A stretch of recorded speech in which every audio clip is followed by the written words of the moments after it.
Shalom, first and foremost, all praise and glories unto Yahweh, Ba'ashim, Yahushai, Ba'ashim, Rachakodash. They belong to our apostles, the bishops, the elders of the great millstone, and greetings, salutations, blessings, much love unto you, elect. Shalom unto you, your brother Shaquat with a video. And just want to go into how should I word this? I didn't really have a title, but I think it'll be along the lines of something of attention sisters that believe how you dress will either make you a target or make you forgotten or forsaken or something to that effect. I haven't come up with it, like I said, and I'm going to use a video to show you this, and then I'm going to go some precepts, and I have another video and a few more precepts after that. So I'll start first by throwing out there, this is a copyright disclaimer. I do not own this footage, but it's fair use, fair use, fair use. It is not used for monetary value or anything like that, but for entertainment purposes, but mostly educational purposes, excuse me. All right, without further ado.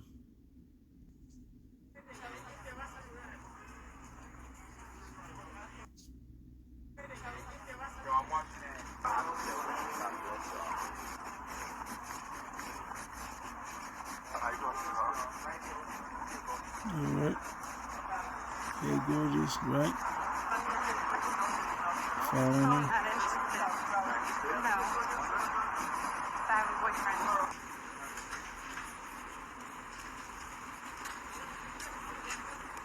All right.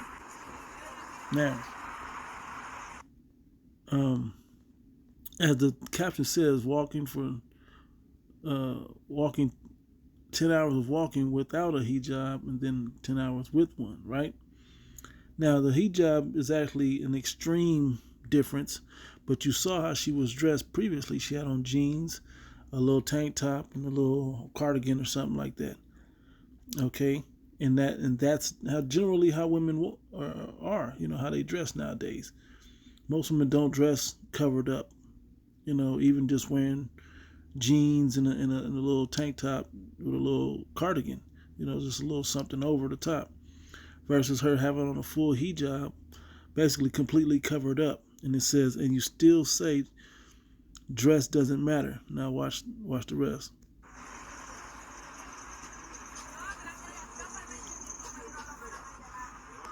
Okay, she's down there invisible.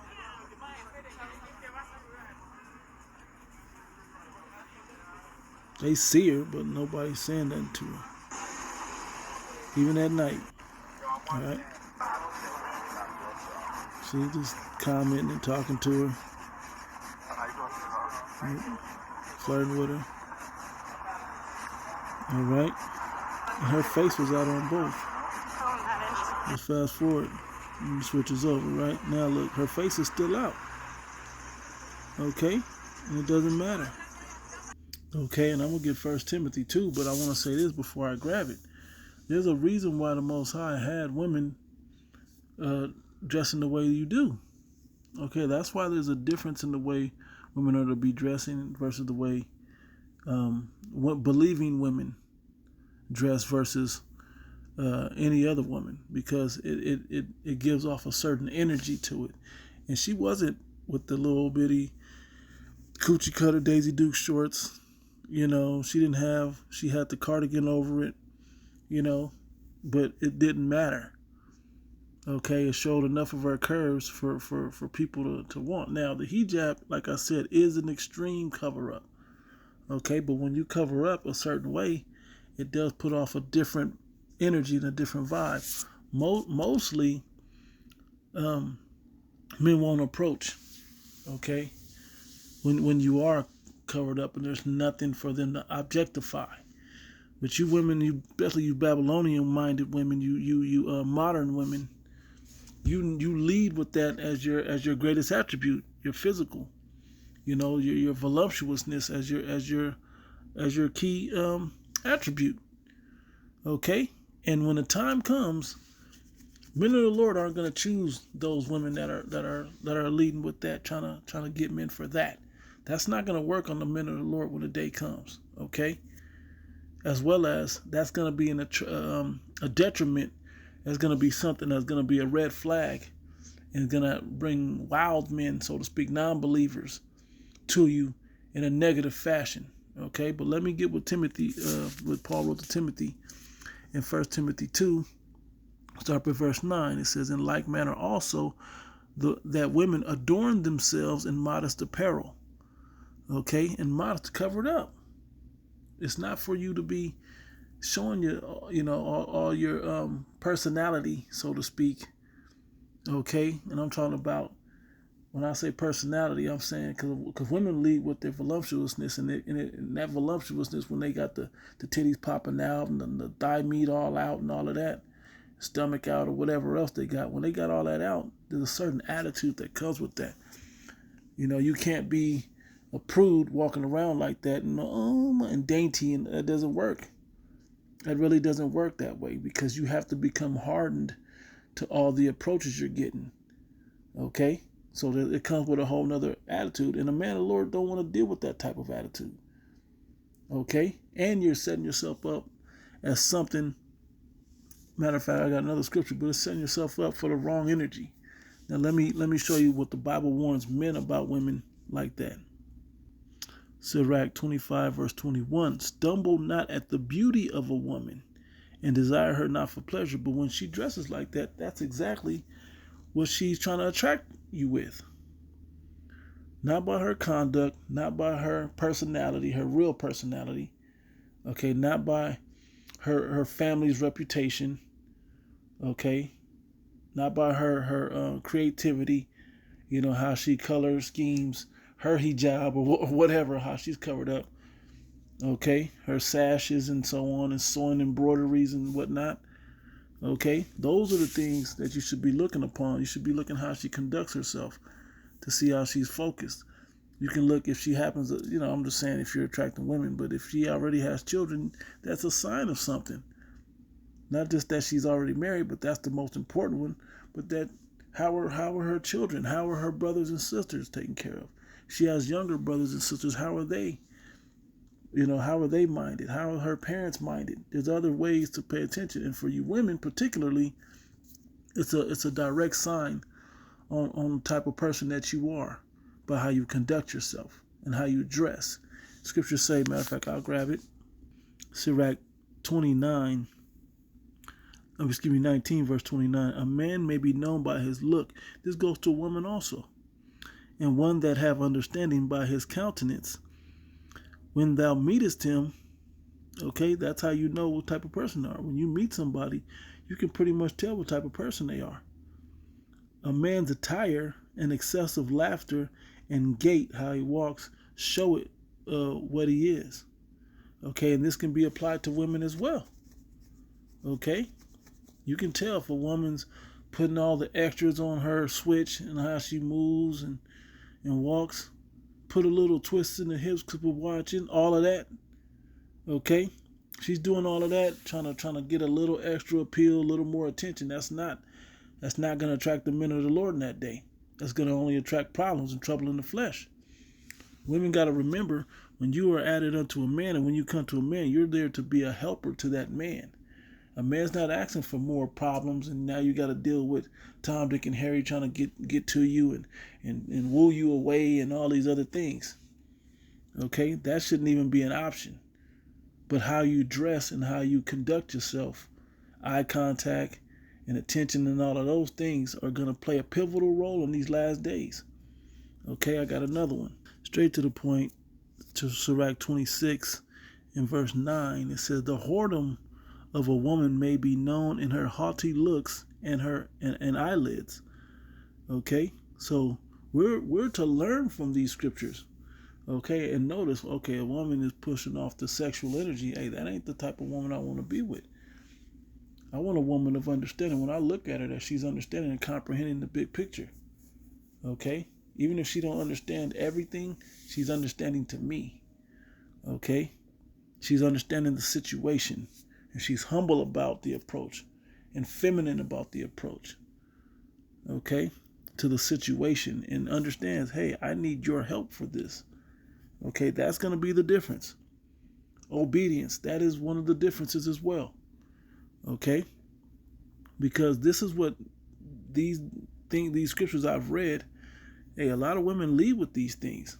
I'm telling you, just a woman like I just showed in the video, she's just walking around not talking or saying anything to anybody, but just simply, you know, walking around dressed how she was dressed.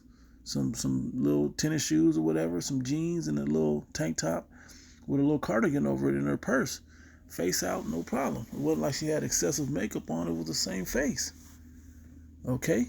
But just putting a hijab on, covering up her curves, and sets off. They just ignored her like she wasn't even there. But they looked and saw her, but they didn't say nothing. And everybody, hey, gorgeous. Hi. And they were saying things about her looks because it's telling men you care about your looks because you're trying to be seen. Looks do matter. Okay? That's why it's a custom for us to be the way that we are. Okay? When you're a wife, you dress a certain way. When you're unbetrothed and you don't have a husband, you dress a certain way. When you're a harlot, you dress a certain way. Okay? And there's not meant to be any harlots of the children of Israel, the daughters of Israel, which are you so-called Negro, Latino, and Native American women. Even the Israelite foreigner women that may be amongst the heathen, that may even look like the heathen. You're not supposed to dress in that way. Okay? You're supposed to dress in a humble way, in a covered up, modest way. Okay? So let me go back to Timothy. So again, 1 Timothy 2:9 says, in like manner also, that women adorn themselves, dress themselves in modest apparel, with shamefacedness and sobriety, not with broidered hair or gold or not with broidered hair or gold or pearls or costly array. All right, but which becometh women professing godliness with good works. And now this ties into the same thing it ties in to men, to be adorned with this wisdom and understanding of prophecy and the spirit of Yahweh Shem Shai. Okay? If you believe this thing, you're going to conduct yourself another way. So the things that we talk to men about, their conduct and how the repenting and changing should be a difference, it should be the same for women. Okay? Women should behave themselves in a different way, not as the men change and behave themselves, but as a woman would change and behave themselves. Okay, starting with the way that they look and the way that they dress. The things that you do are the first and foremost things that are important for women. Okay? Off the top, you should change the way you present yourself to the world. I'm presenting myself as a believing woman or as a wife of a believing man, the same thing. Okay? Those things should be early in the conduct. All right? But I don't remember the pastor that said it, but it was a good pastor. He was a Christian pastor or whatever. But he says, a lot of you women are waiting for a husband to become a wife. It's not what it said. It said, I will give you a wife, meaning she was already a wife when you met her. And that's what women gotta understand. You don't become something when you finally get what you want. You be what you're trying to be mated to. Okay? If you're just trying to act like a little somebody trying to get some dollars off a man, then continue the harlot look.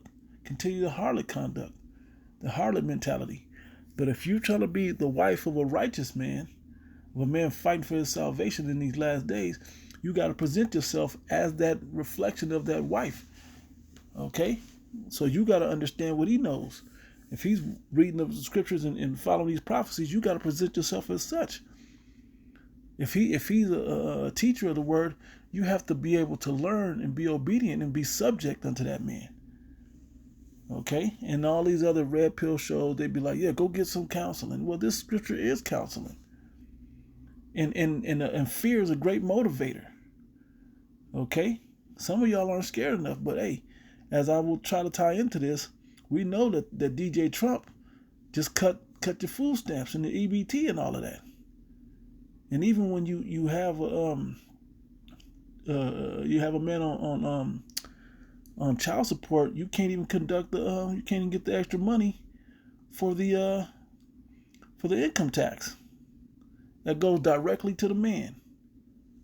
Okay, the paying spouse or parent. Okay, so if the father has the children and the wife is paying, hey, she gets to get the tax return, and vice versa. All right. So keep these things in mind, because somehow the fear of the Lord just ain't enough. So keep these other things in mind. If you're looking for a man, you got to create yourself into a wife. If you want to be the wife of a believing man, you need to become a believing wife. Okay? It continues to say, read 10 again, matter of fact, it says, but which becoming women professing godliness with good works. And you got to know what those good works are. They're written in the scriptures what the good works are. Proverbs 31, you got to really look into what those mean. Okay? What that really means. Okay? It says, and here's also the mentality, not just how you dress, but the mentality, the good works. And then it says, verse 11, let the woman learn in silence with all subjection, all obedience. Okay? But I suffered not a woman to teach, nor to usurp authority over the man, but to be in silence. For Adam was first formed, then Eve. And Adam was not deceived, but the woman being deceived was in the transgression. So that should get you in a certain perspective of humility. But that's not what we see in today's times. Okay? Women like to dress how they like to dress, and they want to show off what they want to show off, and they want attention where they don't need nor deserve attention even nowadays. And it's gotten you nowhere but in trouble. And we're about to watch in the near and coming future how destructive this world is about to become because of that. All right? In fact, I'm going to end that right there. My time's up. I'm going to try to come back and finish up on it on another video with more. So Lord willing, stay tuned. So I'm going to give all praise and glory to Yahweh. Until the next one. Shalom.